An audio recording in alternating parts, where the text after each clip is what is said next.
How do you turn the ringer volume up on the iPhone? Let me show you how it works.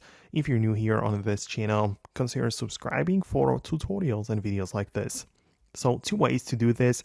The first one is by going to the settings and finding the sounds and haptics section, and the ringer volume is literally the slider, the controller for the volume, which shows up right here. So as you can tell, it's separate and independent from the volume controller in the control center, which is for the content volume, the music, videos, whatever, and this is for the ringer, which is the notifications, alerts, and ringtone.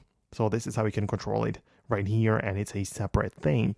However, there is also a toggle which says change with buttons. And this can utilize your physical mute, the volume buttons on the side of the iPhone.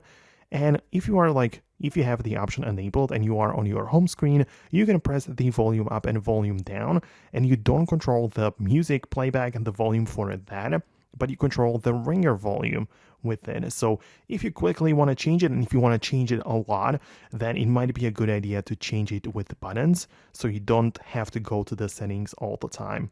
But that's all that you really need to know. These are like the two ways how you can turn the ringer up on the iPhone. Let me know if you managed to find it, and if it worked, hit the thumbs up if it did, and I'll see you in the next upcoming tutorials and videos like this one. So thanks a lot, and I'll talk to you soon.